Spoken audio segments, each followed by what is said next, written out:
Welcome to the north. The reason we're all the way up here is for logistical purposes to collect the F12 TDF.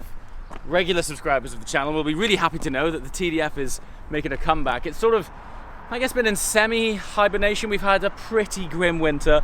There's been nothing to really drive to or for. And how cool does that look, by the way? Black pack in the sun. Awesome. This is definitely better than the hotel room I stayed in last night. I should have just slept in here. Nonetheless, we get to transition from one hotel room into one hotel suite on wheels. What a gorgeous thing. If you're just tuning in now, this is the V8 Flying Spur. So Bentley originally launched this as a W12, but this I was fascinated in because W12 is this sort of ultra super wafter. You know, it glides along on this huge bed of torque, but it's a bit heavier. And when I've driven the W12 Continental GT and the V8 back to back, I've sort of always felt the dynamics and feeling of the V8. It's just a little bit more on its toes and a little bit lighter. And so far, this feels quite similar. Rear wheel steering, slightly lighter, and a beautiful place to be. Also, check these colossal wheels out. These are 22-inch wheels. I think that sort of helps to paint a picture of how big the car is, because they just sort of suit it. They're not oversized, and yet they're 22 inches. So, also, we've got a sunshiny day. What will be cool is we're going to be driving back down in two red cars, which I'm quite happy about. Tesla's staying up here for a little while, and then also for anyone else who's just joining, we've added a Tesla to the garage, but this isn't actually ours. When we went to collect our Tesla a few days ago, long story short, it wasn't ready. So they've lent us this, and now we've heard there's an upgraded car coming in about a month's time. So we're sort of juggling with ideas to take the one which we did have on order, which will be ready in a week. We'll just hold on and get the upgraded version. I think it's a good idea to get the upgraded version. Anyway, let's hit the road and go and pick up TDF. This thing it's just so graceful. It's funny, different cars put you in different mindsets. Even when you walk over to this thing, yes, it's imposing. It's got the front end that says, "Get out of my vicinity, I am coming through." However, there's this sort of calmness about it, because it is this sort of great behemoth of road presence. But you get in it and it settles off everything. You know, we've got like triple glazed, or at least double glazing here, and it isolates you from the world, and you sort of ride along on a bed of air, and so you don't feel like grabbing it by the scruff of its neck and sending it. You just sort of gracefully ease your way into your morning. Oh, you're happy with in just a moment. What can I say? Man's gotta eat.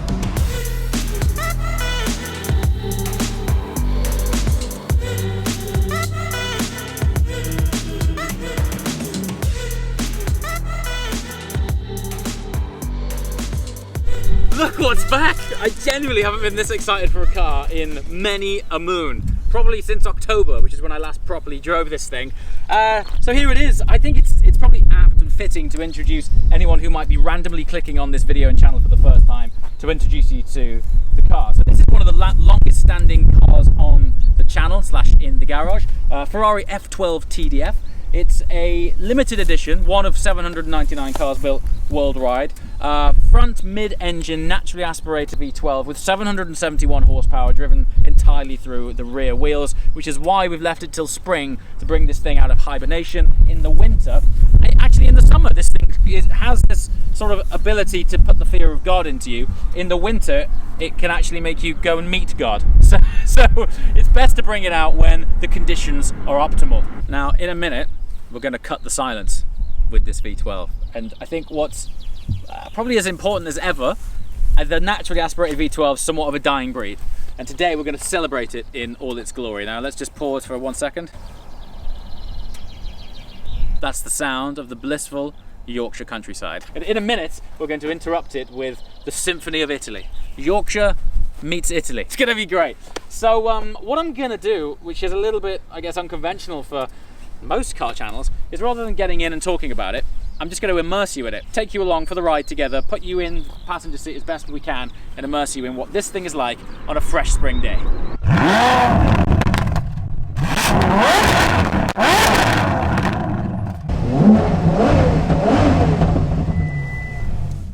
Now, we've got 34 miles of range left in this thing. So 34 miles of range in this is like saying half a pint to an alcoholic. Yeah. Like.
Just a different thing. Just a different ball game. Honestly, I think ultimately, and it's quite interesting. I know there's like absolutely zero comparison to draw between this and the Tesla, but you know what makes these things, you know, so special is that when you boil it down, we are creating explosions to propel a vehicle forwards. You know, we are combusting fire in 12 cylinders to propel an exotic piece of machinery forward at rapid velocity. And I think from a commuting point of view, the electric thing is great, and you know, they're fast as hell. But we're tactile beings, aren't we? It's MP3 versus vinyl. It's the equestrian scene, you know? There's never been any less need for a horse, but arguably the equestrian scene's the biggest it's ever been. And I just think, I don't know, man, I can't imagine a world where these aren't around, even in the form of like limited distilled driving pleasure moments. Speaking of Tesla and contrasts, this environment for a Tesla is alien. Now, what are we on? We are like sort of Yorkshire way. We're not on the motorway or anything, but so prices aren't too bad. But super unleaded, it's like 135 here. Not so bad, that.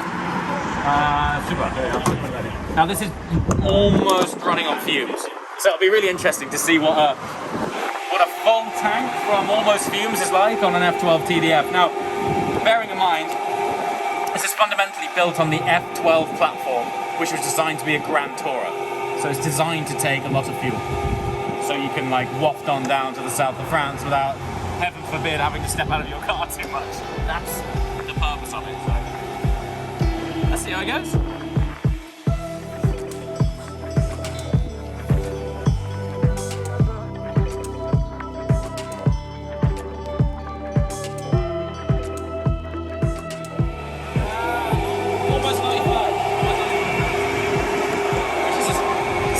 Contrast to, I put 190 miles in the Tesla the other night and it was £15. But it doesn't make you feel like this thing. Doesn't make you feel like this. Also, check this out. That is a titanium fuel filler cap. Just cool, isn't it? It's cool.